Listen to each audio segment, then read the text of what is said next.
Welcome back! Welcome back? Welcome back! I'm Philip. I like talking and making things, so I'm making this today. We're playing Pokemon Blue and it's going, alright. Bird gained 385 experience points, In the last episode, we left our smack-dab amazing team going head-to-head with elusive foes. Foes beyond imagining and reconciliation. On one hand, we have Shelter, the dynamic and mysterious set of lifeless eyes, and that tongue thing. What's up with that tongue thing? In any case, we're primarily here to train up our Pokemon boys as they get them fighting fit for the third badge, the amazing Thunder Badge, featuring the incredible Lightning American, because America is so strong that it exceeds fiction and plants itself fully into a fantasy land of high-tech utopia as well, and we beat him. Darn, I let that one get away, Says the fisherman. I was going to make you my assistant too. In your dreams, man. So, here we go. I'm poisoned. It ain't great. I think I'm gonna go back to the Pokemon Center and heal up the Pokemon boys, those backroom boys, before we get into any more progress. Let it forward. Bebop fainted, not good. But, did I ever talk about the poison status? I probably did in another video, where I actually thought my Game Boy was breaking. It was actually broken because of that little poison status that happened way back in '99 when I started playing Pokemon. So I was really worried. I was actually worried about the screen. Like, is it glitch? What's going on? Is it broken? Sailor wants to fight. Sailor sent out Machop. Alright, you know what? Machop sprite. Or Machop, that's how I usually say it. Look at that sprite. Look at that sprite. What a piece of crap that is. I can't defend this one, guys. It's a flat waffle shape. It's been flattened by a waffling iron. It's a waffle shape. Look at it. Ah! There's nothing positive about this. It's a hieroglyphic whatever. I would love to know more about the sprites that they did for Pokemon Red and Blue. Can someone just go and talk to Ken Sugimori, talk to all the other people who had a hand in actually making these sprites come to life for Red and Blue, and actually, let's hear it. I really want to know about all their thoughts towards it, because there were some redesigning that had to have happened. Some kind of redesign had to happen, and we never got a clear answer. And I love all the things that they were thinking of for this particular version, because it was the first, So this is why. Oh, do you see that? Fishing Guru. There are quite a few side quests in this game, I have to say, but they don't beat you over the head with it, which is what I love about it. It doesn't baby step you all the way. It actually, that's what's so good. It makes you really focus and read everyone's flavor text, so you can always go around, and it's always going to encourage you to explore. And, because you never know. You might find a hint of things to come later. And the Fishing Guru gives out rods, and I think we have the old rod, great rod, maybe? And super rod, something like that. Not too, versed in my rods. Yeah. Bonjour, I am the waiter. I'll be happy to serve you with any, the strong, silent type. So yeah, red and green, or blue, I forget. Oh, we're cruising around the world! They actually make an appearance in Sun and Moon, I think. People went nuts about it. I'm like, okay, cool, Again, it's just, I've been wounded by the lack of advancement in a different direction. It's not a better direction. I think it's better, but that's a subjective thought. But I was hoping for a different thing in the whole design. We talked about this, but then again, that's kind of cool, I guess. I like that red and blue are hanging out together and stuff like that. I'd like to see that. I'd like to see more of that, but I don't have the game. So, Ahoy there, are you seasick? It's always the same voice with that. Always the same voice. Sailor wants to fight. Now, sailors, they're a pretty fun enemy type. I really like their art style, though I kind of like every character design here, bar a few. When I was a kid, I kind of thundered, get it? Thundered through the entirety of S's hand, considering it was a fun idea. But it gets a little overwhelming with so many combatants and, not so many Pokemon species, to look at. I mean, at least that would have been a more fun experience, to see some rare Pokemon in there, like I mentioned before. But hey, it's the first game, and for what they did pretty good. Sailors look like fun cartoon characters. So that particular sprite. I'm sorry if I don't talk about every sprite that I did with the sailor. But you know, these thoughts just trail into your head. They kind of trail into your head. Oh yeah, so while we're leveling up, you know, getting Rocksteady up there, getting Zapdos up there, especially Rocksteady, and definitely Apocalypse. So I thought it would be fun to share the imitation game that I'm constantly playing. So, you know, I tried imitating Ken Sugimori's style once again. As I will always do, because it's just so fun. It's just so light, you know? It's like... I guess it has to do with the way he does these simple shapes and these bright colors and faint colors. It's not so saturated. I'm not talking about his digital stuff. His digital stuff, bit of a difference, but then again, I still love the simplicity, the fluidity. He really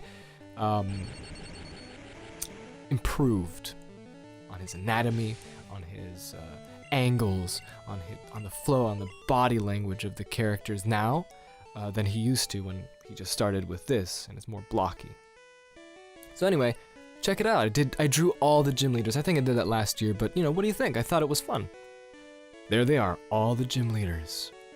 And now we're on the bow of the ship. Oh, scrubbing decks is hard work. If he was a Kiwi from New Zealand, be a bit different. Scrubbing dicks is hard work. Yeah, not the same. Anyway, being in this environment was great when I was a kid because it was a little different than all the samey stuff we got to see with all the other sprites. I bet someone did a Jig remix or cover for one of the Pokemon songs. I hate that matchup thing. Anyway, considering I did that Ken Sugimori thing, you know, maybe I can draw some other NPC sprites like the sailor over here or whatever you think is an interesting image to expand on and flesh out in case Sugimori didn't do that himself. So, hey, give me some suggestions in the comments and, you know, that'd be sweet, man. Just write some stuff down. I love reading them and I love responding to them, especially since we don't have too many people. Yes, it's speeding up again. So I can always personally respond to everybody on the comments section like a loser because, you know, all the winners don't respond at all. But then again, they have more subscribers, they have more an active thing. But I'm glad we have this, you know, little group that I can just comment to. That guy is looking at the wall, and it's kind of creepy. And now I'm doing some editorial magic, and whoa, it's a bit different now. Yeah, because I messed up or whatever. So, here we go. We're in the kitchen. I saw an old ball in the trash. An odd ball. Oddball. We're gonna look through the trash and get that great ball. So, here we go. We reach this kitchen. Salmon and salad. Let's get the grape, the fish. I always press the button too fast. I have no room for items. Anyway, I want to talk about this. We've reached the kitchen. I don't know about you, but I think the kitchen in the SSN, it was something that kept staying in my mind when I think of SSN. That's like the biggest picture. Yeah, I don't know. It's like something about the circumference and the size of it. And that it's one of those rare places that don't look similar to the rest of the world. Also those chefs with those funny hats. I love those funny hats. They look like fry cook hats. Hum-de-dum-de-doo, I peel spuds every day. Nope, there's only trash here. Team Valor. Yeah, one of those memes that happened in summer when people were really serious about their teams. Yo, mon petit, we're busy here, mon petit. Is it mon petit or mon petit? I don't know. I'm so busy, getting dizzy. Alright, so, can we talk, will we have enough time to just talk about this pondering thing I have, this eternal question of mine? Are there real animals in the Pokemon world? Now, I know they might have thought it would be so in earlier games, but it seems newer games try to insist that it's just Pokemon that live in this world.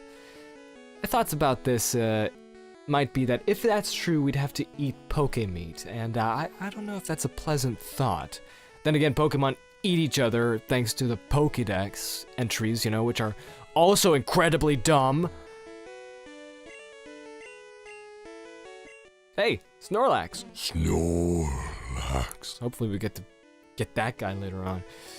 In all my travels, I haven't seen a Pokemon like this one. Did you guys see that curious picture that someone actually found out with all the Snorlax sprites as they gradually look like they're about to get up? And that's interesting. All the various generations, every succeeding one, there is an image of, Snorlax sprite gradually getting up from lying down. And it's quite fascinating. Quite fascinating indeed. I would really love to know if that was intentional or not. Though again, it does seem like it might be a little too far-fetched to be accidental. But then again, you never know. Game Freak, Anyway, since we have a Goldeen, which is very fish-like, I'm going to talk about the thing about it being up to interpretation about real animals being in the Pokemon world, but, if there are real animals, maybe they aren't as many as we might have on real-life Earth. Maybe they're just generic fish, and, basic canines and felines. There are no types with that. It's just dog, cat, be it felines, and that goes with cows. It's just cow. That's all it is. Not a lot of variety and a very simple categorization, In that case, are they used as pets? Considering Pokemon are way, way more intelligent and sentient, even sapient. And I think ignoring real animals in general is a good idea for this world. But then again, it makes the world a lot smaller, It just doesn't feel right if it's just Pokemon. So what do you guys think? Maybe if we just designed some basic animals to coexist with Pokemon, we might get a more balanced world. But then on the other hand, maybe everyone in the Pokemon world can be vegetarians. No, but then again, Farfetch'd, they get eaten. Thanks, Pokedex, and your strange... Oh, look, it's a Pikachu. Delicacy and all that with Farfetch'd. I'm speeding up, guys, don't blame me. There's too much to go through anyway. See, this is the one of the things that, make the Pokemon series a quirky and incredibly flawed world. Which I think has a... Wait! Apocalypse is evolving! This is what we've been waiting for! Yes, my children. Apocalypse evolved. Gyarados. I wish I could do that. 15 years ago, I would have won. Yeah, right. Not with Gyarados. The apocalypse! It's upon us! So anyway, like I said, maybe if we just design some generic-looking animals that might fit into the visual aesthetic of the Pokemon world, that it might, have a... I would say it would be very fascinating to do. So if it's just Pokemon, it's kind of weird, like I said. Eating Farfetch'd, even though it says that on the stupid Pokedex at the beginning of this first game, and yeah, I get why the series, no, actually what I was going for is, it's a flawed world, which I think has a durability that just goes so far.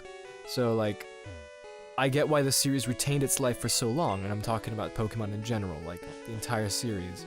But I think that the groundwork and concept is, it's beautiful, but up to a certain point before it starts unraveling. So that might just be my thinking. I'm not exactly a foolproof, it's not exactly a foolproof thought out of continuity or being logical, like with animals and Pokemon living and stuff like that. But that's part of the fun of the charm, at least in Generations 1 and 2. Look at Apocalypse, look at him.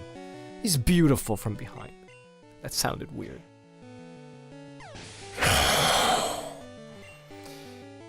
Ha. Oh, I'm excited now. We're gonna ace everything with this thing. Bite. Alright, so in between doing this episode and the other one, I came across a really fascinating video series made by the same group that used to do the quite nostalgic, oh, by the way, those gentlemen really give a lot of money. Anyway, it was really fascinating. These guys who made this quite nostalgic show and website called Game Trailers. Anyone old enough to remember Game Trailers might remember it, obviously, but, sadly they closed up shop a year ago, but, they're still doing videos and newscasts on video game stuff, as far as I know, under the name Easy Allies. So that's great to know.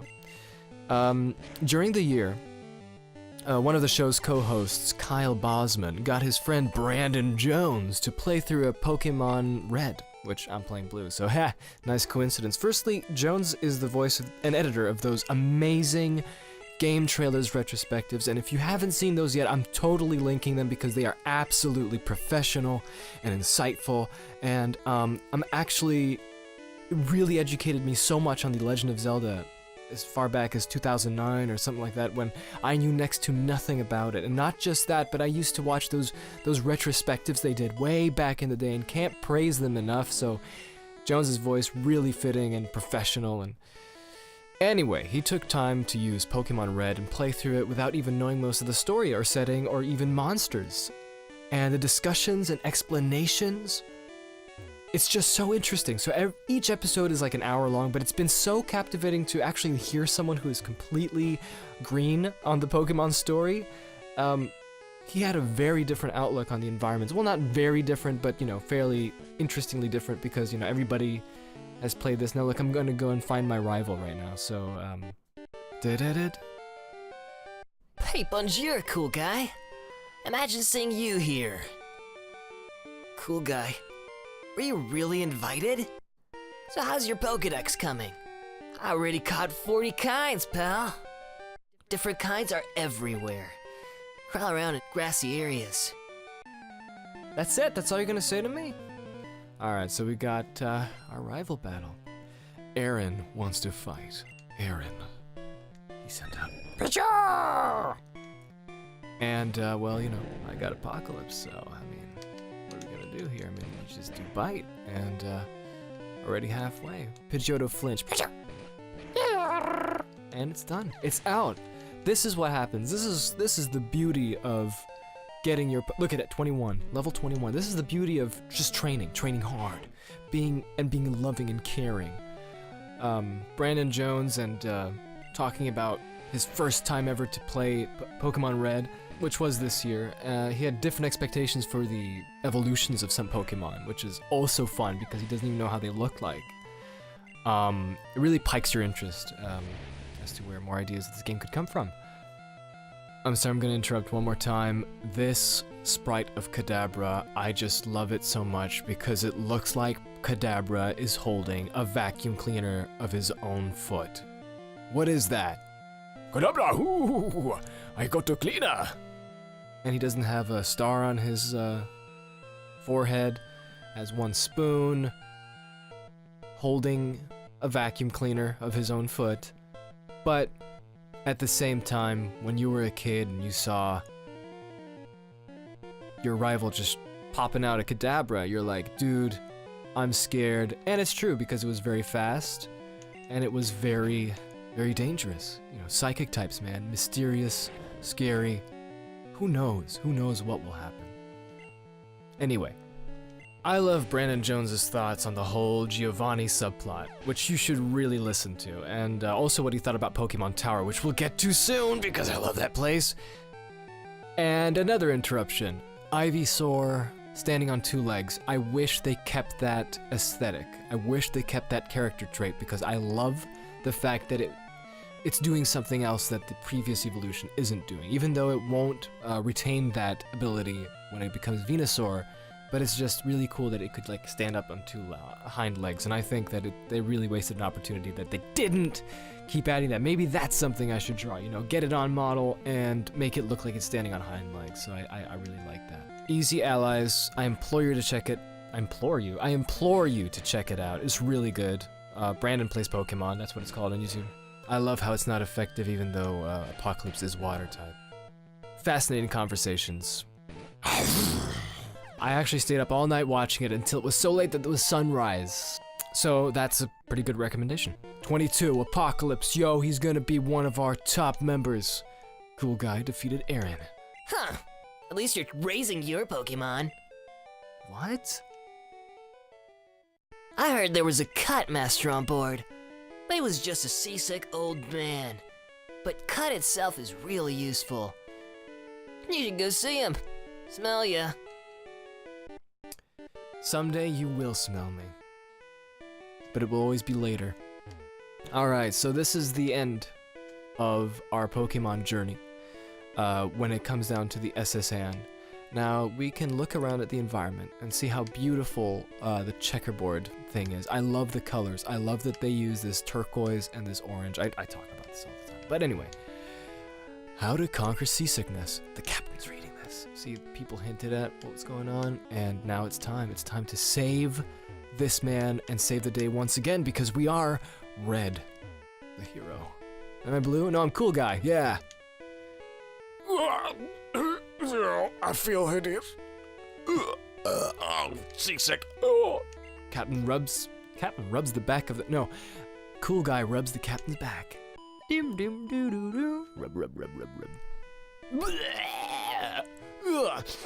Phew. Thank you. I feel much better. You want to see my cut technique? I could show it you if I wasn't ill. Hold on. I know. You can have this. Teach it to your Pokemon, and you can see it. Anytime. I don't have room for this. Oh, here we go again.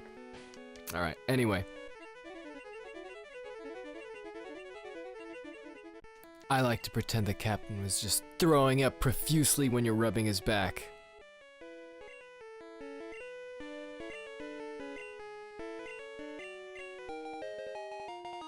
I love that.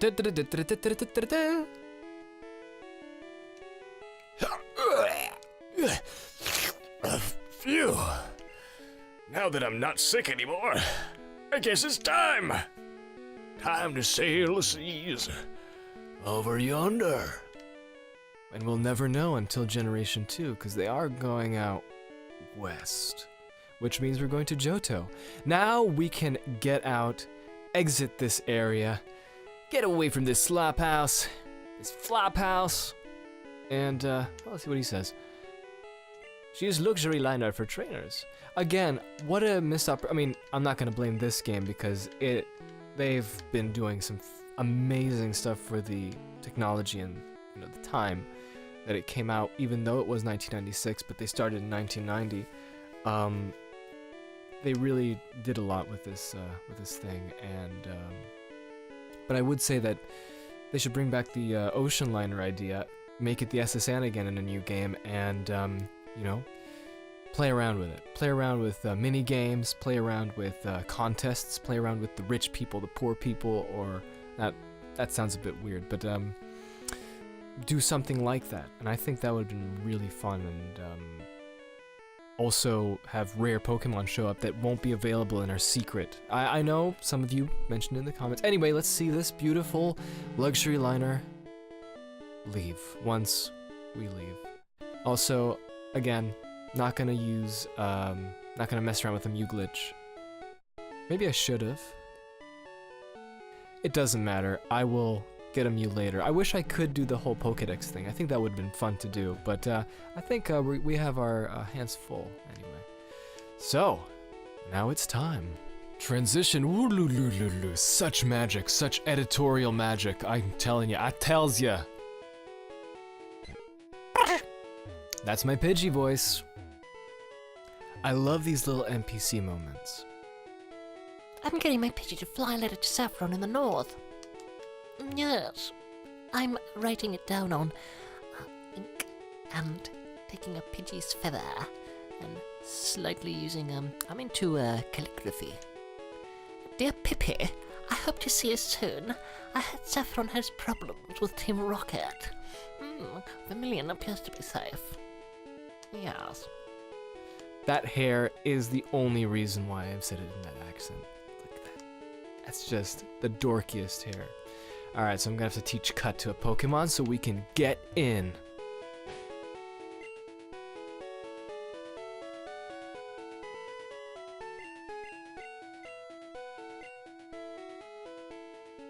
That is brilliant. Okay!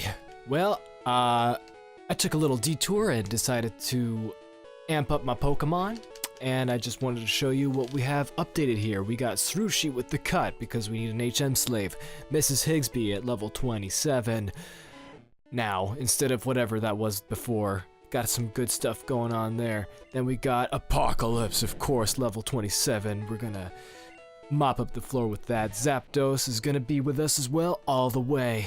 Thundershock, Swift, Thunder Wave, and Quick Attack. Something you don't want to mess with. Rocksteady, who turned into a Graveler just out there. By the way, I was fighting gamblers over there on the other side that I didn't record, but then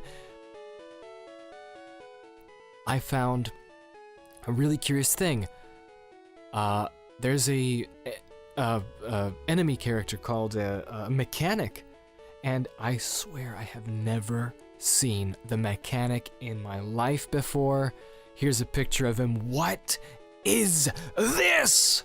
Never seen the mechanic, so that's a new surprise that I would never have expected. I thought this Pokemon game wouldn't surprise me ever, but it apparently did. Now, Graveler is going to be our main guy. Hopefully we'll somehow figure out a way to get him to evolve, and I have no idea how we're going to do that, but if cheating has to happen, so be it, because Golem, awesome design. Golem. But in any case, we're going to move him up there, because we need him to fight. Otherwise, I'm going to do a lot of detours as we advance, because I feel like this is taking a very long time and I want to condense it down to the bare minimum of trying to get through everything, so I can't just do everything that most LPers do. Alright, so I just realized that we have to do this, and then we have to hit Shrushi. And he's gonna go. And here we go. Vermilion City Pokemon Gym. Leader, Lieutenant Surge. The Lightning American! America! And this is the gym.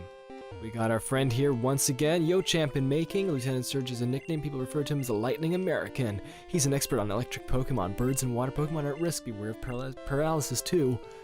Lieutenant Surge is very cautious. You'll have to break a cow to get that. Okay, here we go. Here we go. Trash. Trash everywhere. Nope, only trash here. Switch under the trash. Turn it on. First electric door open. Oh no! The electric locks were reset. This was always maddening for me as a kid, but I played enough times to know that I can make it through, and I still don't know how this works. I always think it's right next to it. I think it's above. So I'm going to try that instead of on the left and right. And yes, I'm playing live again. It hinders my thoughts. Okay, let's do this.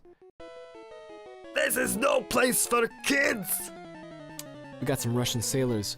Well, from Poke Russia, which should be the next region. Sailor wants to fight. Sailor sent out Pikachu. Oh. By far the worst. This is like the brain that wouldn't die. Back here.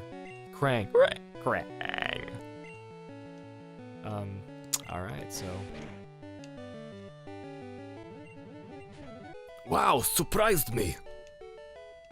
I'm doing the same voices because I'm stupid. Lieutenant Surge set up a couple locks. Here's a hint. When you open the first lock, the second lock is right next to it. Right. As it should be. Alright, I don't really want to fight these guys. I just want to get through Lieutenant Surge and get out of here, as it were. But we'll have to... Hey, there's a switch under the trash. Turn it on. Woo! First electric door. Oh. Oh, bother. Oh. Only trash. Only trash.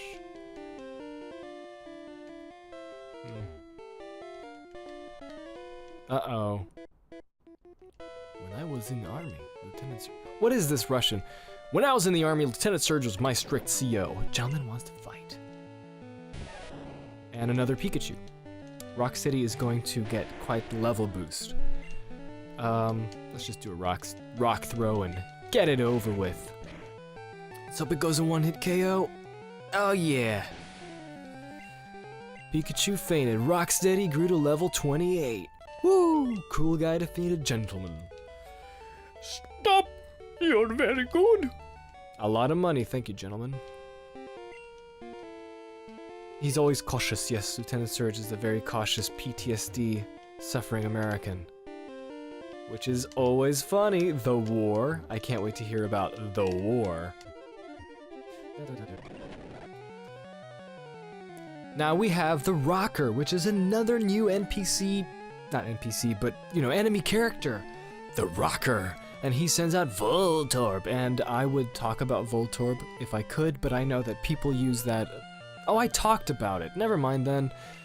Let's just go with Rock Throw and speed up the fight. Now, Magnemite, both Voltorb and Magnemite are these Pokemon that are being used, you know, to counterclaim the design issues that some people claim towards the new Pokemon compared to the old ones. But I will have to say that, insert text here.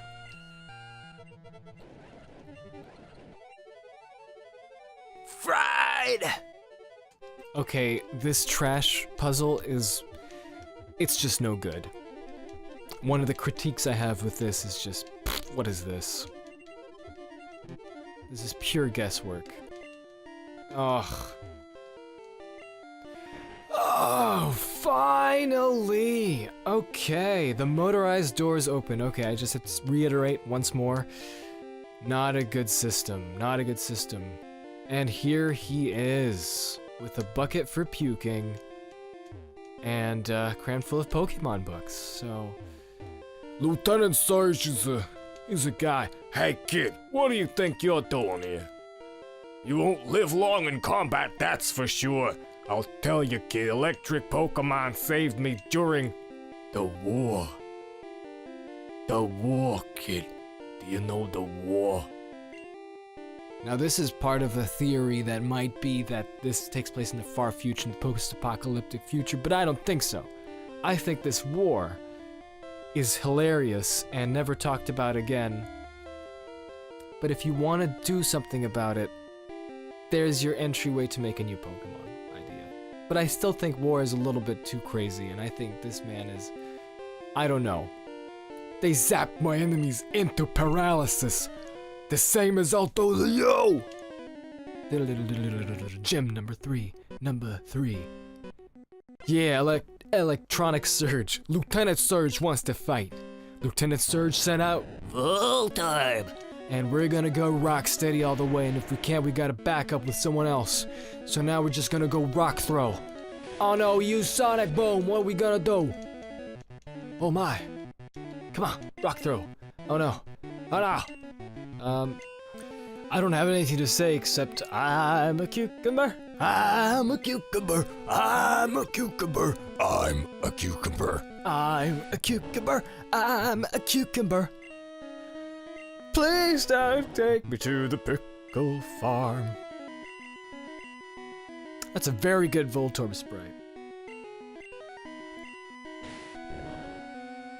That looks like a Jawbreaker with hands. I guess Tackle is way more reliable than Rock Throw. I didn't even beat Voltorb, and here I thought, oh, are you kidding me? Come on, come on, let's get him out of here. Voltorb! Alright, Pikachu. We'll do it. Ha! Why does it keep missing Rock Throw? There we go. Come on, one hit KO. One hit KO. Yeah! There we go. Pikachu's gone. Rocksteady's going into level 29. Mwah! Magnifique. Harden. Nah. We don't need Harden. Oops. We got Defense Scroll. I think that's better. Oops. Press the wrong button. Yep. Okay, so Raichu is the better Pokemon, superior. In fact, I made a Christmas song. Instead of Pikachu for Christmas, we did. Well, I sang Raichu this Christmas, and I think it was fun. I'll post it up. It's been 3 years and no one cared about it, but maybe you guys will. So, if I don't get copyright claimed, I might be able to show you that song that I just did a little parody cover of. Oh, come on. Rock Throw. Let's do it. Let's destroy it, Raichu. Come on. That's what happens when you're purely electric. I want to see a game where the gyms are varied. It's like Pokemon Stadium. They primarily have these their designated favorite types, but they always have something to counteract that balance, and I think that would be fun, professional. So, Cool Guy defeated Lieutenant Surge. Whoa! You're the real deal, kid. Fine then, take the Thunder Badge. We got the Thunder Badge. We got a lot of money, and The Thunder Badge cranks up your Pokemon speed. now I don't think he talks like that. That's the one from the anime. The one I think how he talks like is, The Thunder Badge cranks up your Pokemon speed. It also lets your Pokemon fly anytime, kid. You're special, kid. Take this. Yo, kid, make room in your pack. okay, I'll do that later. But in any case, we defeated the gym leader. We got badge number 3. Beautiful, beautiful work. And hopefully we will be able to go through the other ones a little bit faster, because I can see that this will take years if I continue at this pace. So you will forgive me if I skip through things, if I go through other shortcuts. But the whole idea is just to talk over it and play this beautiful game. So I'll see you later, and thanks for sticking around. Smell you later.